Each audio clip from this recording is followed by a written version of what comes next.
And there we go. It is episode 42, G's podcast. Jason Myrtetus on your left, H. Mays on the right. What do you say, H? It's a beautiful Thursday. It's freezing cold outside. I haven't played golf since the weekend, and I'm starting to go a little stir crazy. I have to be honest. Do you like golf in this temperature? And go with a vest and a nice, like a waffle shirt underneath, Harry, to keep you warm? I need it a little warmer than this. I need it like in the high 40s without wind. I can handle it. But our place was closed for 3 days because they punched the green. So really, this is the end of the season. Now I'm sort of looking at, if I get 3 to 6 days outside playing golf at my place in December, January, and February, it's probably a pretty good winter. So 3 days total, or 3 to 6? 3 to 6 total. Okay. Like 1 to 2 a month. If I get that, that's pretty good. Yeah. And, I got an indoor place that we go to now. So, I'll get my fill. But this is like the first week where it really sunk in that, it's winter time. Yeah, that you got to go into hibernation mode. Yeah. And the Eagles lost. You can actually take the clubs out of the car, Harry. Oh, they are out of the car. Yeah. Yeah, they're out. I mean, you're not going over the next week. Sunday is going to be a high of 35. Yeah, it's freezing. Yeah, Saturday, too. Saturday. It's going to be freezing. Saturday. Yeah, 40 on Saturday, low 27. Clear skies, 2% chance of rain on Saturday. Maybe next Tuesday or Wednesday. Yeah. Yeah, it's going to get a little warmer. So I have not swung a club this entire summer season, Harry. I got to get out again. Yeah, I don't know what that's like. So I can't identify. Yeah, I know. And for me, I used to play all the time. Mm-hmm. Pre-kids, right? Growing up, I played junior golf at Radley Run, right?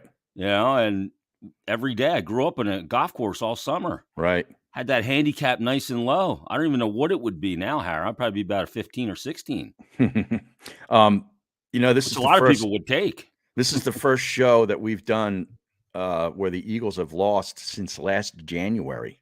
Holy shit! Are you think serious? about that? Yeah. Well, before we get to that, we got a ton to get to. All right. And I'll just tell you, I'm just going to forewarn people right now. There's going to be a lot of impressions today. Oh, jeez. I'm going to go into the mode now. Of course, not me. Now, of course, my accountant's calling me. Oh, okay. I'm supposed to call at 11. Right. I'll call you back.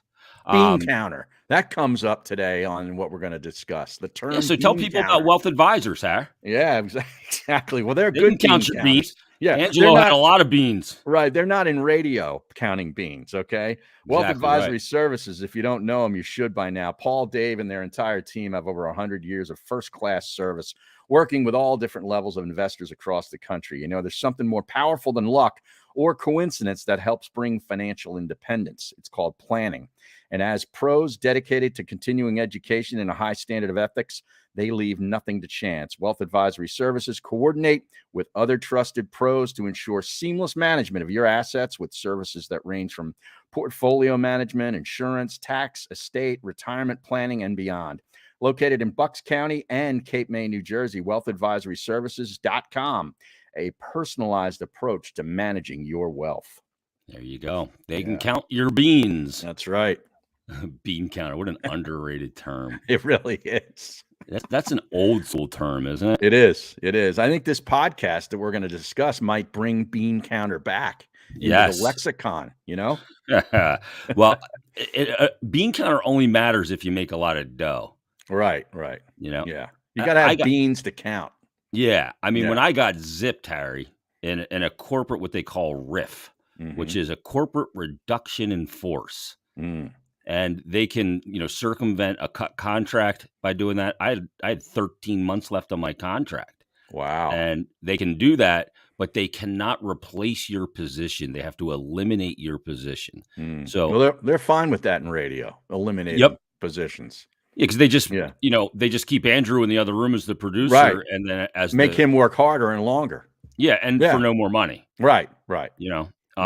So when they canned me on Halloween of 2019, first of all, when they first brought me in, I laughed and I'm like, I got 13 months left. They're like, well, you see, there's this little thing called corporate RIF as a public company when the stock goes right to the shitter, as I would say. Yeah, and we can eliminate you. Yeah. And The funny thing is when I signed that contract, I was guaranteed that I would not become another fucking headstone in the Cuz graveyard. That was part of the reason for the length of the deal. Was discussed because when you left and they broke up our show and they told me that I was going to be with Anthony, I was like, look, dude, I know how this story ends. Mm-hmm. I've seen this fucking movie. He's a slasher. Oh, I'm a slasher. There's a lot of blood. Yeah. And, I've walked past the Mac Now headstone, the Stevie Martirano. I love that guy. All those guys. Yeah. And I was like, I think the engraver's already fucking engraving my stone. Mm-hmm. And they were. Wow. And he's still there. That's the thing about those contracts. They really don't really help you. They basically what they do is keep you from taking another job. Yep. Maybe when something comes up and you might be just, man, I'd love to have that position. Oh, but I can't. I'm in a contract. But when they want to zip you, there's no contract. Nope. You're done. And there's a non-compete. They frankly, they should have just paid me out. Yeah. I would have been fine with that. Work 13 months with nothing. Right. I mean, I would have I lost a ton of money just like in endorsement money because, we had a lot of advertisers that we endorsed, you, me, and everybody else. And that's on top of your contract. But yeah, that was, but that's fucking radio now. Right. And do you want to start there or do you want to start with the Eagles? No, let's start with radio. Okay. Because Mike launched his podcast, the Mike Missinelli podcast. Darren DeGaetano is producing it. Right. He's hit me up a few times for a few numbers, and Mike has as well. And I'm always happy to oblige. And I think the podcast is going well. Mike's doing it, I think, 2 days a week. Yeah, he does multiple episodes a week, I believe. Yeah. Yeah, and I didn't know this, but I heard him say in the episode that there's he's like the Philly guy for the Bet Rivers network, and there's Francesa's in there too. Yeah, he's the New York guy. Oh, geez, I can imagine what that sounds like. I'm going to project myself. That dude. Yeah. But they're launching with big time, big names in each market, which is a great strategy, I think.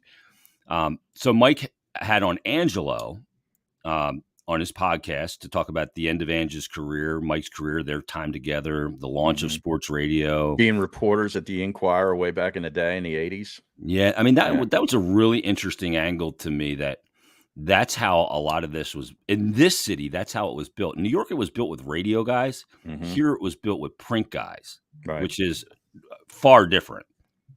Yeah. Yeah. In New York, I mean, Francesa was on TV. He was on the CBS college basketball broadcasts. I remember seeing him. That was the first time I ever saw him before he started in radio, being on the panels, during March Madness and stuff. And he was sort of an insider expert, dude for the college hoops. And that's how I came to know Francesa. And then of course he teamed up with Russo, and Mike and the Mad Dog became sort of the standard for, sports talk shows along with Angelo's morning show. Yeah. Yeah. And Eskin, of course, too. Don't forget about him.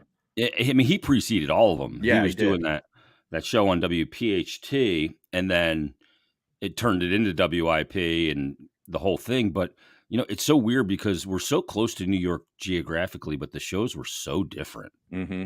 Totally different way of attacking it. Now there's a lot more teams in New York. Right. There's more there's more sports to discuss on a daily basis year round there with all those teams. And you got people from, other places that move, that live there and work there. So you could do some national kind of stuff there too and get away with it. But that was a big baseball city. I mean, you could grind up baseball on a daily basis for 6 months. Yep. On sports talk radio in New York. And they did, Yankees, Mets, what have you. In Philadelphia, it became more of the, the guy talk thing and Eagles. Yep. Yeah. And, I believe this, Harry, that because of the popularity of Mike and the Mad Dog and the fact that they were on for 5.5 hours, 1 to 6:30, basically every day. Crazy. Leading into baseball. And those two guys were huge baseball honks. Mm-hmm. I think that New York was more of a baseball town because of their presence. Now you had the Yankees, obviously, and the Mets, but I think that put it more on the front lobe of people's brains because Dog and Mike talked so much baseball because they loved the sport. Well, yeah, and you had, the great Yankees teams in the 90s starting in what, 96, Yeah. with all those World Series with Torre, the Subway Series Yeah. with the Mets a couple of years after that. I mean, there was dominance in the sports and star power, on those baseball teams. So, it became something that guys were talking about on a daily basis. Yeah, larger than life owner, Yeah. that Right. wasn't afraid to spend, legendary cathedral of sport where they played, and then Right. you look at those The teams like, history. yeah, Jeter and Mariano Clemens, Rivera. Roger Clemens in Yeah, there, Pettit. Andy Pettit. Yeah. Yeah. I Yep. mean, just great teams and, Paul O'Neill, Bernie right? Williams. Yeah. Yeah. I remember being down at spring training down in Clearwater when I was working at YSP. Cousin Ed and I were down there. Mm-hmm. And the Phillies, we were taping interviews, and they were playing that day the New York Yankees. Right. And like just seeing those being on the field while they're taking BP and the Yankees and that pinstripe, like I'll tell you, that'll give you fucking chills. Oh yeah, I have a Like, similar. that's a experience. big fucking deal, man. I have a similar experience because that my mom lives not far from, the Clearwater, Tampa area. So I went down for a week and stayed at her place, and then I'd commute in to Clearwater and Tampa and got media credentials to go to a couple of the games with the whole intent of being in the press box to go meet and introduce myself to guys who covered the sport, just so I could get them on my shows that I was starting to do up in the Lehigh Valley. So I get down there, I set up all the media, availability, and I get into the press box at the Yankees complex, which is across the street from where the Tampa Bay Bucks play their games. And there's Mike and the Mad Dog doing their show live from the Legends Field, I think they called it. Yeah. And they're doing it right in the media press box. So during one of the breaks, I went up and introduced myself to Dog, and he couldn't have been nicer. What's going on, Harry? Oh, he was great. He takes the headphones off, shakes my hand, looks me in the eyes. Nice to meet you. And I told him what I'm doing, and he pointed out guys in the press box. Now, there's so-and-so from Newsday. You got to go over there and see him. Boom, boom, boom. 2 or 3 guys, he pointed out and said, they'd be happy to, come on your show. The next break, Francesa was sitting there. Dog got up to go to the restroom or whatever. I go to introduce myself to him. He didn't even look up. Didn't take the headphones totally off. He had the one, flipped off the one ear. And he goes, "Hey, how you doing?" And that was it. He said, "We'll see you back after this." Yeah, back after this. Yeah. He was a curmudgeon, he really crummy, was. arrogant bastard. He really was. In an industry with a lot of that. Oh, he yeah. kind of was the king of fucking arrogance. And, yeah. But like Dog, like you mentioned, like Dog doing that, seriously, like what did that mean to you, Har? Oh, it meant the world at that time. He's a fucking major legend. player. Yeah, and he was part of the reason why I'm doing this. Yeah, no lie, listening to their shows, listening to Angelo and Tony Bruno back in the day in the mornings, and and Eskin. Like that's why I grew up listening to those guys. And I wasn't like I was 15 years old. I was a little older, but it was like, man, this guy took the time, to give me some advice and tell me to go talk to this guy. It was really cool. Engaged you. Yeah. Yeah. Cool. I mean, and Harry, you got to talk to, Jason Stark. He's from Philly. Right. Yes. He's a great guest. Yeah. The whole thing. Ken Davidoff over there, Newsday. You got to go see him. Yeah. Yeah. He is great on scouting. Right. Not very good on the game. Oh, it was great. So yeah, I mean that's what it means. And look, sports talk personalities, what you hear on the air is not really the person. Like Mike off the air. Sometimes, yeah. Yeah. Mike off the air moves very slow.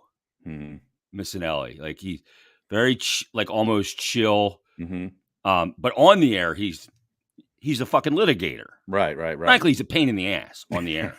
But that's part of his thing. Like he is like going to come at you and show you no quarter. Right. Challenge you. Yeah. But that's part of there's an edge. He was always on the edge. Like, you know what I mean? He had an edge. And when that light went on, it was game on. Right. And Angelo off the air, I don't know that I've ever worked, and you worked with Ange too, but I don't know that I've ever worked with a guy that was more awkward off the air than Ange. Well, I was in sales for a brief time. Sales with IP, when Angelo was there, but I never was on the air over there. Mm-hmm. So I didn't really know him. You know, he was a beast, you know, by the time that I was trying to sell for him, but I never really, you know, it's not like I ever took a meeting with him or was ever involved in anything directly with him. I Yeah. only know him on the air. Okay. Yeah. So, I was in management there for a decade. I Right. was his boss for 8 years. Um, and, you know, we met every day after every show, Mm-hmm. Monday through Thursday, because on Fridays, it's a Borgata. Mm-hmm. But Monday through Thursday, we would meet at 10 o'clock after their show and talk about the next day. They'd be planning guests and the whole thing. It'd be like Yeah. me and the promotions people and the entire show. I mean, some of those meetings were insanely legendary. I bet. And he would come in after a show, Har, in the old office at Two Bala Plaza, and he would just fall into his chair. Exhausted. Yeah. He was shot. Yep. He was like the camera after a 20-minute segment with no calls. Right. Shot. Right. And he had nothing left. Right. Because I will tell you, and I've worked in this industry damn near 30 years. You've been in it a long time. I have never worked with a guy that worked as hard as he did. Yeah. And was as diligent as him. I'd always heard the stories about, you know, when he'd go to bed, when he'd get up and all that kind of stuff. And he'd watch the games on tape or DVR or whatever. And like 4 a.m, he's watching the Phillies game from the night before. And he was ready to go at 6 o'clock. And I, you know, listening to this podcast, I thought it was awesome. I listened to it this morning. I learned that he planned out every damn segment of every damn show, every damn day. And they never included Al in any of it. Like Al was totally there to react, hearing things for the first time, which now thinking back to the show, that really worked. Yeah. Because nothing was like pre-planned. Like, I'm going to say this, you say that. Right. There was no reaction that was rehearsed. And I love how Angela goes, Al's not a big prep guy. Like breaking news. Yeah. Alert the presses. Al is not a prep guy. He doesn't even prep his wardrobe. Hall of Famer Al Morganti, by the way, which we talked about last week. But the other thing, 2 things really jumped out at me with Angelo that I didn't know. He said that he had a clause in his contract where Bigby, the program director, couldn't talk to him. Yeah. How awesome is that? Like, you talk about a player. You're a player when you can get that written into your deal where your boss, if program director, just say, look, get out of my face. I'm not talking to you and I don't have to check my contract. And Bigby didn't even know it existed in the contract, apparently. And the other thing that jumped out when he was considering retirement for like the 2nd or 3rd time, I guess the last go round, they convinced him to come back for 1 more year. And they said, name your price. Yeah. Think about those 2 things to show you where he was. Yes. As a legend in the business. Yeah. And I mean, Jesus. The first part with Bigby and having that he didn't have to talk, he did still correspond with him when it benefited Ange, but not when it didn't. Right. So basically what it was Bigby couldn't tell him what to do. Right. And his contract, Steve Mountain was his agent, still is. That contract would have been negotiated in New York. When you get to the level where Angelo was, those contracts were not negotiated locally per se. So that was with Mel Karmazin. Okay. Who was running Infinity Broadcasting at the time, later to become CBS Radio, yeah. Yeah, so that's how he got that in there because Ange had a deal in place to go to Boston, to go to New England at the time. And EEI was throwing a shitload of money at them. And they almost went. Imagine it had they gone. Because Al wanted to go home. Ange is from Providence. You know, he's from Rhode Island. Whole show goes up there to New England, and he would have worked there just as well. Wow.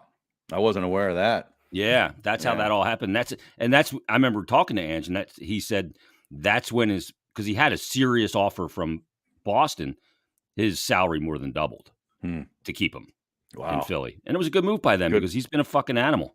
Good for him. And the other thing that jumped out right away, you know, Ange says he's cooked. He sounded as sharp as a tack to me. Yeah, me too. But they talked about how, and Mike agreed, that the job, when you do it at that level, and you know, even when you're just trying to get to that level, sucks the life out of you.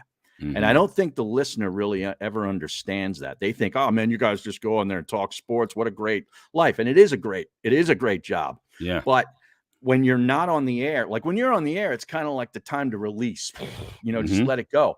those other 20 hours until your next show, whatever it is, agony. It's agony because you're constantly thinking, I got nothing for tomorrow. What am I going to talk about? How am I going to get people interested? You're constantly thinking about the next show. Yep. And that's a grind. As soon as the show ends. That's a grind. I mean, how many times do we meet after the show, Harry? What are we doing tomorrow? Yeah. Because you wanted to know so that you could just relax mentally the rest of the day. Get a little head start so you could mentally relax for a couple hours. Right. Yeah. Right. And you could get your face out of your phone, not going, I got to find some story or some, for a segment, or sometimes it was just something bizarre for a segment, or you're firing off some story to Egan for the noon or whatever. Right. But life became prep, and it does fuck with your head. And when you're on the air every day too, I will say this, that social media fucks with your head. Yes, and that was something that these guys didn't have to deal with for a long time. In the beginning, when they started, like that was already basically there when I started. I mean, I started in 2003 up in Lehigh Valley, and Twitter wasn't around yet. I think Facebook, I don't think that was around yet. But this the cell phone was becoming really, really big. I think smartphones, I don't think were even out yet. No, I think that was a couple years after. So everybody was on the Nextel, Har. That's right. That's right. The Motorola flip phones and stuff. And Jody Mack. Let's go to Bob mobilizing on WIP. But Angelo said that he'd always prep, so he had basically 6 hours of content every day for a 4-hour show. Yep. Yeah. Insane amount. I mean, he had legal pads filled. And the thing, even during breaks, he was saying he always wanted to know where he was going next. He never flew blind, never flew with instruments. He was always clear-sighted where he was going to go and how he was going to execute each and every segment. And during breaks, I mean, he'd be getting people, if energy was sagging at 8:30 in the morning, he knew that was a huge hour. He was pumping everybody up during a break. I mean, it was so impressive to watch because the lifestyle is really, I mean, we had to send him all his emails for prep for the next day or giveaways or whatever by 6:30 because he was in bed asleep by 7 every night. Yeah. Every night. That's crazy, man. The discipline that takes is, I don't have it. I'll just tell you right now, I don't have it. I could do morning radio. I did, a little bit here and there, but I'm not going to bed at 3 a.m. or going to bed at 7 p.m. There's no way I can do it. Yeah, it's a hard thing to do, and he was so diligent about it, and having some people around him, like Al being around him, and Al comes off as this schlubby, non-prep guy and everything, but he's actually incredibly intelligent. Oh, he's very sharp. Yeah, absolutely. And what Al did off the air for that show, just keeping Ange as sane as he could, was so appreciated by us in management. He was the guy to calm things down, take the temperature down. Nice. And then, you bring in guys like Jonesy, who worked for a year and a half for free. Yeah. When he retired, he had this big nut of money. He had just signed a contract with the Flyers, blew out his knee again. I think he signed a 3-year deal for $5 million. Ed Snyder paid him. And Jonesy could do that and came in and cut his teeth. And then eventually they realized we gotta keep this guy. This guy's good. This guy's good. Yeah. Yeah. Because he's so Ange would go to Jonesy and Jonesy just delivered. Yeah. All from Corn Boy and all that shit. Now, did he parlay that radio experience into the TV role with hockey, or did he already have the TV role in some capacity? Jonesy. When he started doing morning radio, that's when he started doing Comcast Sportsnet. Okay. He was doing pre and post game live at first, and then he's getting paid for that. He was just coming into Angelo a couple days a week for free.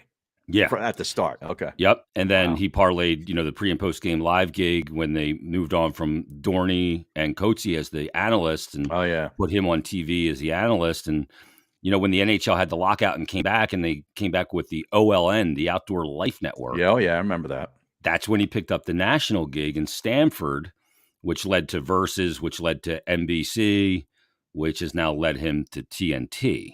So, I mean, he's doing great. And, I don't think he's going to be on after Ange's show is done or Al, but we'll see where those guys pop up. I thought it was funny. Jonesy's great. Oh, he is great. I thought it was funny too when evidently Mike was considering making the move from print to radio, and he had consulted Angelo, to see, what's this all about? And Angelo said to him, Mike, it's fun. Like Yeah. you can just do anything you want, and it's you don't have an editor that's going to change everything that you said. Like you can say whatever you feel, and it's a blast. And that was kind of maybe that sort of pushed Mike over the edge to do it. Yeah. And I just it was fun. Yeah. I had a blast. Now there was some difficult days, and everybody's got them, and you're at war with certain people and whatnot. But it was a blast. I mean, I can't tell you how much I laughed, and just was like working with Bruno, Harry. Oh yeah, well, not only him, but him. But creating radio was fun. You know what I mean? Like you're just winging it sometimes, and you get this idea, and all of a sudden you're into this thing, and I'm like, man, this is really cool. Yeah, like when magic happens that you didn't plan. Right. Right. When I was working with Mike, and for some reason I just started doing cuz karaoke at points. Mm-hmm. I would sing as Anthony, and the one day I sung that El King song. Oh, I remember it to this day. And Mike was X's dying. and O's, right? Yeah. Have me a boy, turn it to a man. And I'm doing this live on the air. This wasn't recorded. I'm playing the song. Turn it to a man. I told him all the things that he couldn't understand. Whoa. And I go, yo, Mikey Mish. They call me the Bo. And Mike lost it. So we go to break, and I look over, and I see the hotline ringing, and I pick it up. Yep. And it's Anthony. I'm going to fucking kill you. Or like when Bernie called me and you that day. Yeah. Holy shit. Yep. I have that audio somewhere. We'll have to play it sometime. Yeah. But Bernie talking to Bernie drops. Oh, that was epic. I mean, I actually got timeless complaints about it, though. Too. Did you? Oh, well, people were like, "Oh, he's an old man. You're making fun of him." Blah, blah. I'm like, to fucking loosen up. Yeah, exactly. But the other thing with the guy talk thing was Bigby, Tom Bigby's idea, and it was genius. And the other thing that I remember, the difference place where I worked versus where you worked and they worked, it didn't seem like there was a team aspect to WIP. Each show was its own individual entity, and sometimes they were at odds with one another. And Bigby promoted that, like he wanted that kind of a situation. Whereas when we started with 950 AM, which evolved into the Fanatic, we sort of had to take a team approach, like we're all in this together to try to eat away at their ratings. So it was a totally different dynamic. Yeah, and you're right. Bigby did. He wanted those guys, no guest, you're the fucking expert. Right. You're the guy they're tuning in for. They're not tuning in for whoever. Which was the opposite of one of our bosses who loved the big guest and thought that was a national radio thing that he had. And he thought that was going to translate big in Philly. Some did, some didn't. But it's totally opposite of what Bigby was after. The sweet spot was somewhere in the middle of that, right? Right. And pending the guest, like if you have a guest that, like Mike always said, I'd book a guest and he'd be like, why? What does that do for the audience? And I'd have to either sell it or bail on the guest. Right.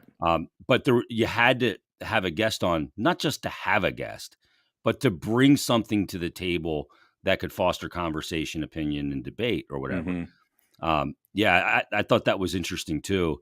And Bigby, that station was always warring. That was the hardest part about my job in management there, Harry, was I'd get email or texts and emails from hosts going, why did he have this guest on? I wanted to have him on. I'm like, well, they booked territorial, very territorial. Yeah. My guest. That was my guy. He can't have that guy. That's my guy. Like we saw that when Anthony came over. Sure. And Mike had Legner on. And was like, that's my guy. Yeah. No, it's not. He's ESPN's guy. You know what I mean? Yeah. And you're right. Like some guests really worked, whether it was, like Brian Westbrook or I always thought Jason Stark was a great guest. A guy who actually from that same ilk with Mike and Angelo in the Great Sports Debate in the Inquirer. Jason Stark would send you an email 5 hours before his guest hit with talking points. Right. So you could, the guy did prep work for his fucking hits. He's a pro. And just like the nicest guy in the world. Great. Unreal. Yeah. The other thing that stuck out to me was when they were talking about how Angelo decided to leave, and then they were talking about Mike's departure and Angelo. You got screwed. Yeah. You know, how about that show now? Is that what you wanted? That was a great plan. About the best show ever. Yes. And shredded him. Mike kind of took the high road there. Well, Mike eventually admitted that, probably his delving into politics all the time was his downfall. And Angelo said, yeah, you shouldn't have done that. That was stupid. Yeah, good. That's what killed you. Yeah. Yeah. Like Ange would touch into politics, but more in a tongue-in-cheek manner. Mm-hmm. And he always had Arlen Specter. Arlen Specter used to call every Monday on his train ride to DC. Season ticket holder for the Eagles. And I remember those calls. Yeah. Good morning, Angelo. Uh-huh. How are you? He was great. But he'd be like, Mr. Senator. Yeah. And Angelo loved, rubbing elbows. I remember a Christmas party at Angelo's house, and Arlen Specter was there. Yeah. And, all these big wigs are there, and Ange loved that element of the job. So, right. Check out the podcast. We'll give Mike a little pump here. The Mike Missinelli podcast. I'll tell you, Ange comes off so likable. Mm-hmm. I don't love the way he does the show anymore. I think, they put out a tweet the other day after the Eagles lost. Should Jonathan Gannon be fired? I saw that. Yeah, I saw like, that. Oh, yeah, geez. I know. I mean, Jesus. They're fucking 8-1. Like, what are we doing here? I know. But you had a bad show yesterday. I should be fired. It was interesting, though, like how they talked about, like, it became, you had to entertain.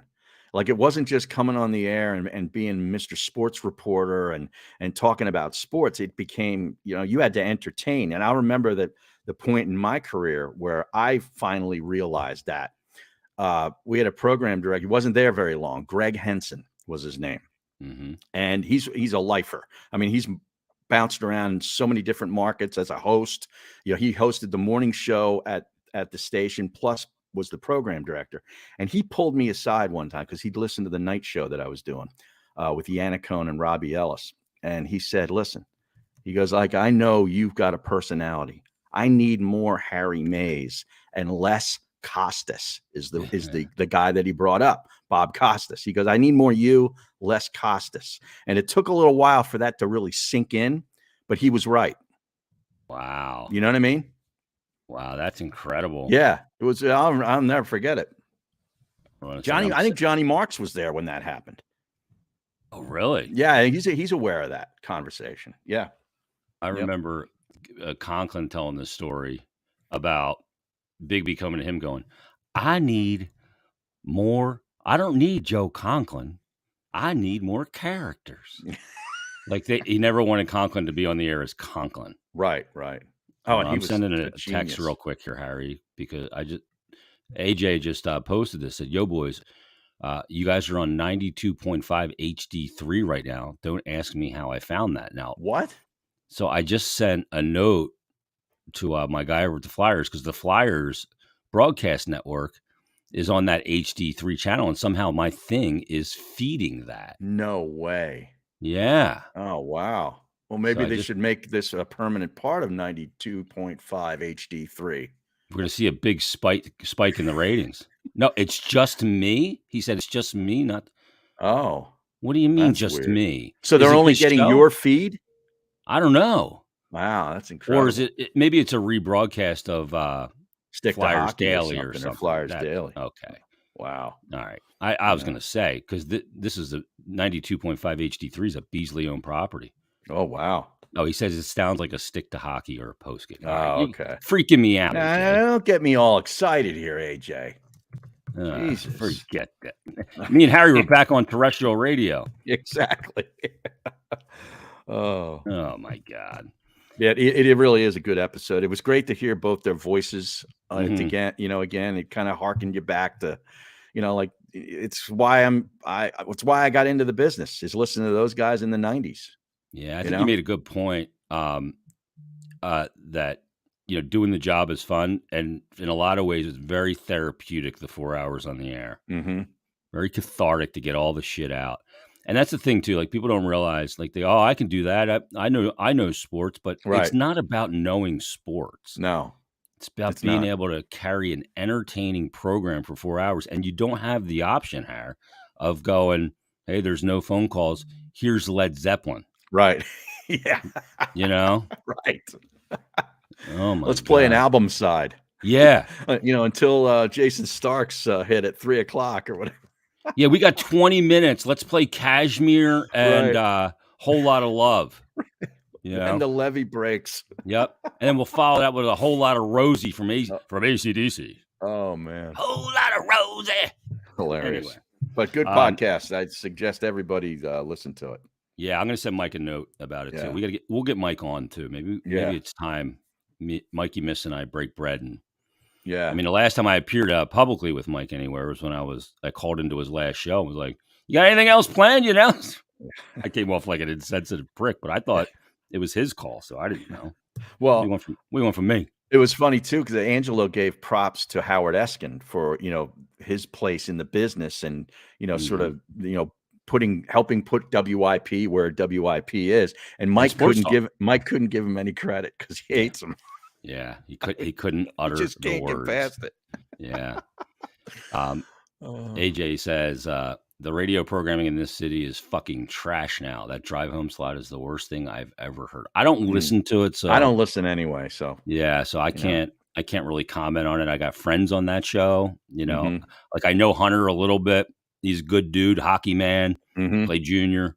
I hired Ty. I brought Ty to the Fanatic. Right. Frankly, I brought Ty to the Fanatic twice so I could get out of doing Mike's show. Well, no, you brought him to the Fanatic, but did you bring him to IP too? I didn't bring him to IP, but I worked with him at IP. Okay. Yeah, I didn't bring him. I wasn't in a hiring position at that time. I did fire DeCamera from WIP as a producer. He was Eskin's producer. Yeah, I remember. Then he went over to the Fanatic, and then I took his programming job at the Fanatic too. I'm going to go take his morning show next, Har. Me and you were going to take his morning show from him. Is that right? Yeah. I just go and take his shit. I could just do it as him. You probably could. Yeah, might be more entertaining. Let's get to that Eagles loss now. Well, first of all, I got to tell you about Sam's sleep. Yeah, because didn't put me to sleep. That was maybe when Angelo finally retires, he will get Sam's sleep. But because if you're having trouble getting enough sleep at night, Sam Sleep has you covered. The scientifically advanced Sam Stack includes ingredients that are naturally found in your body. And sleep is the best form of recovery. And it has helped N4L, Not For Long Media founder and NFL tight end Colin Thompson take his game to the next level. It's quite simple. All you got to do is drink one serving just 30 minutes before bed, and your body will naturally calm itself down. It's like a decompression, situation. Other sleep supplements, they're going to leave you groggy in the morning, but not Sam Sleep. You're going to wake up feeling refreshed and ready to conquer the day. Make sure you check them out at GetSam.com and use the code GEEZ, Jeez, for 10% off your order. Get Sam Sleep. I love it. Angie's going to have to get a lot of sleep, get those sleeping habits back in order. Monday Night Football, we didn't get a lot of sleep Monday night because of the game, Harry, and it went right down to the wire. It just shows you how hard the NFL is. To just keep getting wins. The only team in the division that was under 500 was Washington, but they come in here. I thought they just played a really diligent game, and maybe the Eagles were just due. I don't think it's a big deal they lost. No, I don't either, but it was, the Eagles got out to a good start. I mean, they were up 14-7 the end of the first quarter, a couple of really nice drives, and you thought, this is going to be another win. And then all of a sudden, Hurts throws an interception, a deep ball that gets picked off. And that was a hell of an interception. The whole game seemed to change right there, because Washington went on two more big drives and they consumed the ball. I mean, they held it for 6-7 minutes on all these scoring drives, running the football, churning third downs. They had so many third and shorts, which was really not typically what they do. Typically, they're a team that gets first down, they get stuffed for no gain. Second down, they run it for 3 yards, and you got a 3rd and 7. And, you start building up those 3rd and longs. A guy like Heineke's not going to get that done on a consistent basis. But they had a lot of 3rd and shorts to their credit. They did get a call or two to go their way or not get called. That face mask was an obvious face mask on the Goddard fumble. I don't know how all those officials missed that, but that was a big play. But I'm not saying the Eagles lost because of the officials. Washington had a great game plan. They ran the football. They converted third downs. Heineke made enough plays. He had a really smart, heady play at the end there to take the knee, give himself up, and let Brandon Graham slide right into him and get the penalty. I mean, that was, say what you want about him. That was flopped like a European soccer player. He absolutely did, but it worked. Yeah, it looked like he got shot by a sniper rifle from the upper deck. Yeah, well, the World Cup's right around the corner. Maybe he was channeling a little World Cup. But yeah, big win for Washington, and a loss for the Eagles, but they're 6.5 point favorites, I think, now out in Indianapolis, which is kind of a weird game given the fact that Indianapolis has a new coach now, and they got a win last week in Las Vegas. They got a great running back too, and that's really the Eagles' sort of their Achilles heel is run defense. You saw it on display Monday night. Yep. They go out and get Linval Joseph, former New York Giant, to help be a run stuffer. They signed him just the other day, because Jordan Davis is injured. And I think, you're starting to see that, the big kid, the first round pick was actually, he's helping you big time against the run because they haven't been really the same team against it since he's been gone. So big challenge this week with that running back in Indianapolis. Yeah, and that controls the clock too, keeps Hurts in the offense off the field and dictating the pace. And yeah, game number 2 for Jeff Saturday. Colonel's favorite coach. Oh, God. He's got I mean, I think that we should chip in some money here on the OG's podcast and get an Indianapolis Colts Jeff Saturday jersey and give it to him. But spell it how he says it. Right. SAH-ERRR-DEE.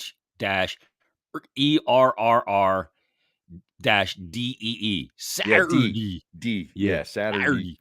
Oh, man. I'd love to get him on again, but that fucking internet of his is just so shit. Yeah, we talk about it all the time. I'd love to have him. I'd love to have him on like every other week. Yeah, get him on. We got to get him on in person. Yeah. I think we should take the show on the road, Harry. Where? We should do a live show somewhere. Like on site at some bar or something up in your neck of the woods or King of Prussia or the city or something. No, I'm down with that. As long as we could technically pull it off, could we do that just with our, laptop or?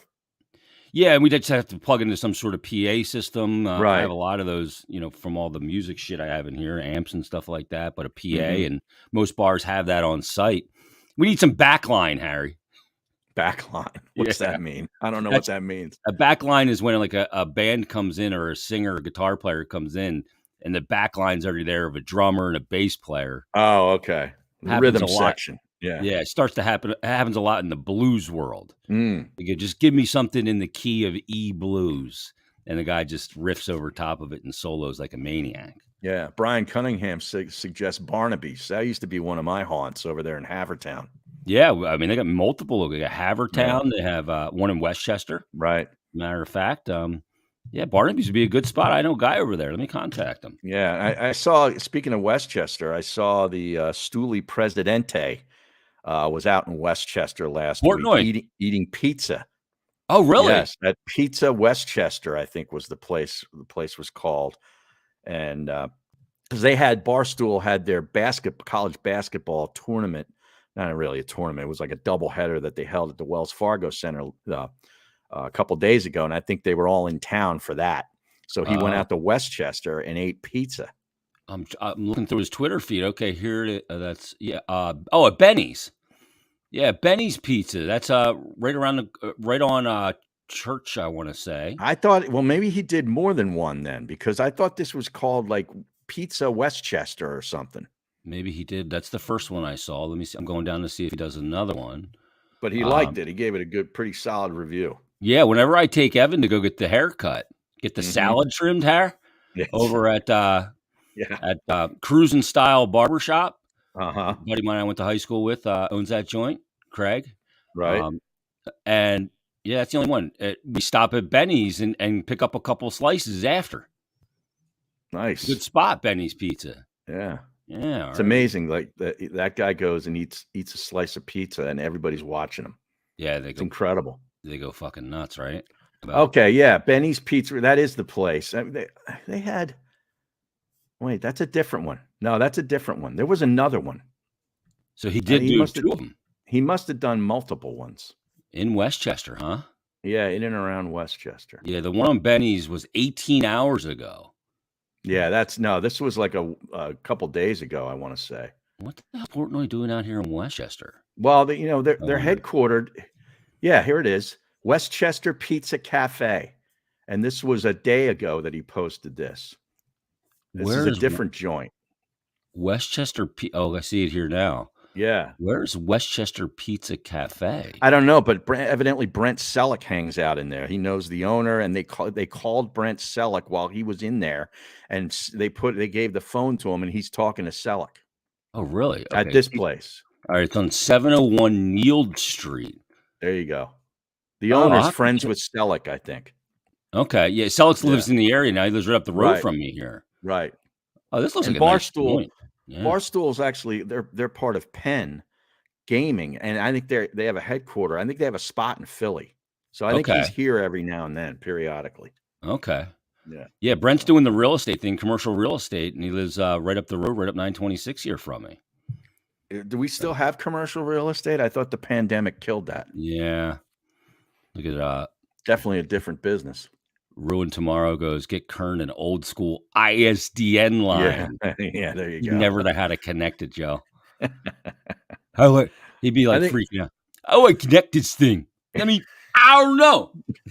Hey, I think you sell him short, because he's from back in the day when you'd have to go to, send your story in on this crazy contraption, that device that they used to use. Yeah, it was like a fax machine. Yeah, and he'd have to know how to do that. So I think he could do it. Is Kevin Cooney or he helped me? Right?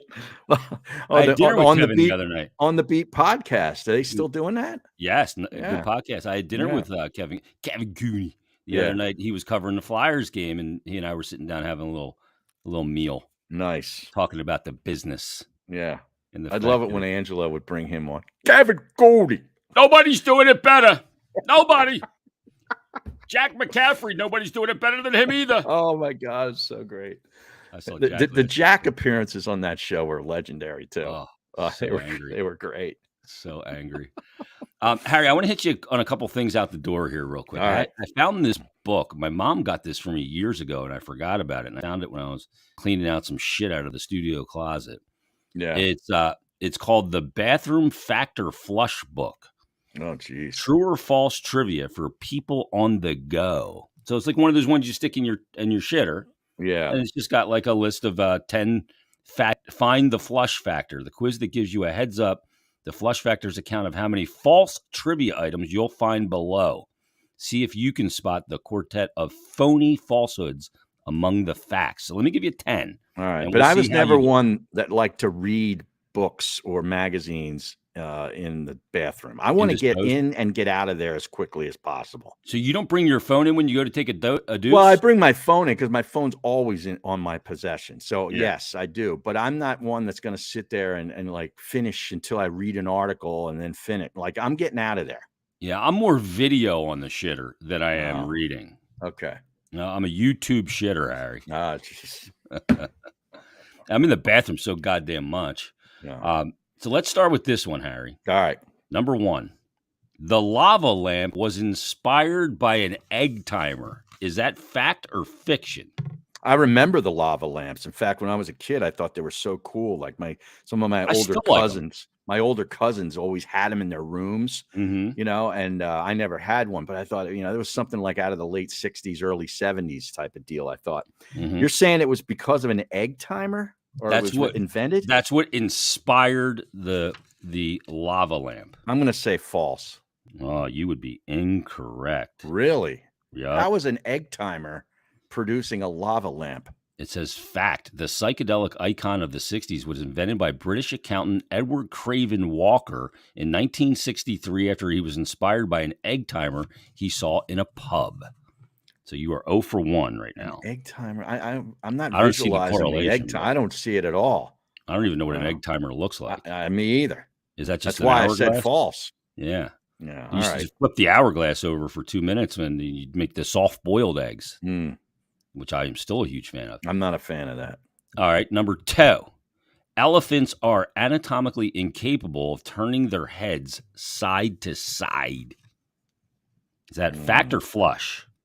Side to side. I'll say true. That would be incorrect, Harry. You are no good at this. These questions are not in my wheelhouse. They have a similar range of motion as humans. Really? All right, let me give you one in your wheelhouse, Harry. Hmm. Number 3. Mm-hmm. Going full Rob Ellis on the quiz questions here. CBS TV stands for Combined Broadcast Service. False. You are finally correct. Isn't it like Continental Broadcast Service? Columbia. Okay. Columbia Broadcasting System. Okay. All right. Let me give. This might be in your wheelhouse too. Correct for number 3. Number 4. What number? 4. A common weather. Or no, sorry. Chesapeake Bay was formed from a meteor impact crater. Huh. Now, you've been down in that area, Harry. Well, sure. Is that fact or flush? From a media what? From a meteor impact crater. I'll say true. That is absolutely correct. You are now 2 and 2, Harry. 2 and 2. Yep. It says fact. The area that is now so beautiful and lush with wildlife started with a really bad day about 35 million years ago. How do they know that? I don't know. You know? Maybe they checked the papers. Like nobody was around here 35 million years ago to write that down and put it somewhere. Angelo started 35 million years ago. All right, let me give you this one. Mm-hmm. The Donkey Kong video game was originally intended to feature Popeye the Sailor. I'm going to say true. Oh, you nailed it. Fuck, you are on fire right now. I was never a big Donkey Kong or arcade guy. No? No. Right, I never got into video games or anything. I'm a little weird.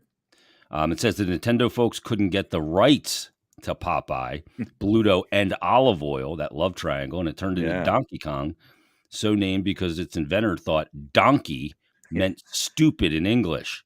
It does. It does. Remember, I got that from Eskin. I'm going to give him props. So he would call some team like a donkey team. Yeah. And then I'd use donkey. When you and I did the radio show, that was always a favorite word of ours. Oh, yeah. I'm a big fan of some donkey broadcaster type. Brian Cunningham says, not Popeye Doyle, Har.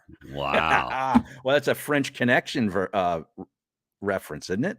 Yeah, that's Gene Hackman's character, right? Yep, not Popeye Jones, father of Seth Jones of the Chicago Blackhawks. You knew I was going there. Yeah. The clamp which held the Enola Gay, the atomic bomb on the Enola Gay, in history's first nuclear attack, was made by one of the Marx brothers. What? The clamp that it released from. That clamp was made by a Marx brother. And that sounds so stupid. I'll probably say it's true. Yep, you're correct. Yeah. Now, which Marx brother? Zeppo. Not Giuseppe. Zeppo. You can get a Zepp in Norristown. Is that right? It's a good sandwich. It has salami in it. Ooh, yeah, I like that. A Zepp. All right, let me give you 2 more. All right. Soap diva Susan Lucci. Oh yeah, she always finished second in the. She finally won, right? Yeah, I think so. An Emmy. She is actually the daughter of icon Phyllis Diller. Fact or flush? Wow, I remember Phyllis Diller. Yeah, she would always have the boas, like the furry boas, and she'd have that the cigarette with the long filter on it. Yeah, with like a stick. It was like a piece that you put the cigarette into, and you'd smoke it, like sort of like Hunter Thompson used to do. Hunter S. Thompson had that. I'll say true. That is incorrect. Oh, okay. Well, who is she? I don't know who she is, the daughter of, but that was a rumor that was not true. All right. I have 3 more for you. Actually. Hold on. Steve Danzy checks in. He goes, not SD Jones, the wrestler. Wow. Who would get his butt kicked every week. Yeah, SD Jones. Yes. Special Delivery Jones. Was it Special Delivery? Special Delivery Jones. It's a great wrestling name. Yeah. So that was incorrect. So right now, you are 1, 2, 3 wrong, 4 right. Richard Nixon funded his political campaign with the thousands of dollars he won playing poker in the South Pacific during World War II. Fact or flush, Harry? Jesus. I'm going to say false. Oh, you're incorrect. Oh. Fact. He learned poker from fellow naval officer James Stewart and once turned down a dinner invite with Charles Lindbergh to host a poker game. Jeez. Pretty crazy. Wow. All right, last one. All right. Tiger Woods is a movie buff who has a $5 million collection of film props, including the Batmobile and Dorothy's slippers from The Wizard of Oz. I'll say true. Flush. He collected other things that turned out to be even more expensive, it says. And then one last one. Christopher Walken was once a lion tamer in the circus. That has to be true. It is true. Yeah, it has to be true. Yeah. Can you imitate him? He's impossible. Working with a lion. Wow. I can't do it. No, but some guys really can. That Pollock, is it Kevin Pollock? Yeah. The actor. He does an amazing Walken. Yeah. He was in A Few Good Men. Yes. He was Lieutenant Weinberg. Who's going to do it? Yeah. You, Lieutenant Weinberg? Yep. It's great. You stand there in that white uniform. I didn't go full. No, you didn't. You edited that. I self-edited, Harry. Yeah, right. Who's going to do it? That was one of the great scenes of all time. Oh, that was Bruno. Iconic. Yeah. The Eagles lost. Who's going to do it, Harry? Would you rather be a fan of the Cleveland Browns, Harry? Yeah, I know. Like, I just didn't like the way they ran the third down play. What's this got to do with the Browns? Well, we got to take the Eagles off the griddle because they're not as bad as the Cleveland Browns. Yeah, is this the standard? I'm just saying, Harry. I was wearing a Golden State tracksuit on the plane. It's not my style to rip. Yeah. I don't hate the NBA. I hate the hype. You go, I hate the hype. Yep. And you just be like, you're a hater. Yeah. You hate it. We should get Eunice on. We should. Is he still doing Godfather Locks? I don't know. I have no idea. Every now and then I still get messages about him. I don't know what he's up to. He was actually working for one of the newspapers up in the Lehigh Valley. I think like selling for them, like advertising and stuff, I think. Wow. Last I knew. With the North Face on? The fleece? Yeah, the fleece. I had the North Face toque on at the beginning of the program. I saw that. It makes me think of Joe Eunice and harness the fleece that he wore every day. Oh, the full zip. Yep. Like I'm not a fan of the full zip. I go quarter zip. Yeah, I'm quarter zip. Absolutely. Yeah. I remember just Eunice in his final couple of weeks where I was like trying to talk him off the ledge and being like, dude, you're going to get zipped. Like, you got to calm down. Yeah. Like, he would sit right outside the boss's office. It was where his desk was. And he would be vociferously like anti. And I'm, saying shit. I'm like, dude, you got to calm down. Yeah. Play the game here a little bit. He's just like, nope, I don't care. I go, well, it's coming. I can't help myself. I'm telling you, it's coming. We tried to bring him back too. I know. And he didn't want to do it. We offered him a Saturday show and everything. Is that right? Yeah, because he wanted to be on the air, and he thought about it, and he decided to take a pass. I liked Joe too. So did I. He's good sportsman. Yeah, good NBA guy. Oh my God. Yeah, I've never seen a guy walk in with a bigger red rocket when it was NBA opening day or day baseball. Baseball. He loved to bet the baseball. Yeah, the dude was walking in with a kickstand. He was so excited. I know. When Felix Hernandez every 5 days, when King Felix for the Mariners. Load up on this one. 7 strikeouts. Yeah, he giving you all the reasons. Tell the people, Harry, about Fudge Kitchen, one of our favorite places. This is good fudge season. Great gift right around the holidays. Right now, you got Thanksgiving next week. You got Christmas, New Year's, the whole thing, and then before it'll be Valentine's Day. And the official sponsor of Not For Long Media and the Odd G's podcast, the original Fudge Kitchen, is a staple of the Jersey Shore. They got 6 locations: Cape May, Wildwood, Stone Harbor, Ocean City. The original Fudge Kitchen makes all their fudge right on the premises, guaranteeing a delicious product. So stop by and let them know that N4L sent you. But if you're not able to visit in person, it's not a problem because they ship across the country. Be sure to check them out at fudgekitchens.com. The original Fudge Kitchen, shipping fudge and sweet treats across the country. Yeah, great. That's a great item for Thanksgiving and a great item to send to people that aren't in the area that want a little taste of the shore and summertime fudge, and always brings you back for sure. I don't have anything left to say, Harry. Do you have any parting words for the audience here on the Odd G's podcast, episode 42? No, but I say the Aaron McKee and the Temple Owls better win tomorrow against Rutgers, or the season is in peril. Already? Yes. They've already lost 2 overtime games at home. They managed to hold on and beat Villanova at home. They've had 3 home games, lost in overtime to Wagner and blew a 15-point lead.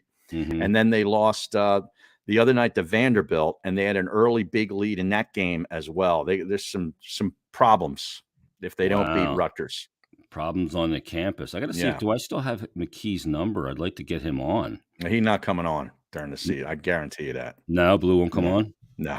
He's a great guy, man. He is a great guy. But you are efforting Jay Wright to appear on the program. Yeah, and I've been back and forth with Jay, and he referred me on to somebody at CBS, because now he's going to be doing the games for CBS. And I sent them an email. They got back to me and said he's been inundated with so many requests that we're going to have to pass until we get him started. So I said I'd check back with him in like February. All right. Yeah, that's perfect. Okay. Tournament, get close to tournament time and all that. Right. And we are big fans of Jay right here. Oh, yeah. He's a Villanova coach, but Jay is as classy a guy. I love that he responded to you and referred you on, did things the proper way. And to me, still to this day, in the last 30 years in Philadelphia, my formative years, best coach this city has ever seen in any sport. Yeah, it's hard. You can make an argument.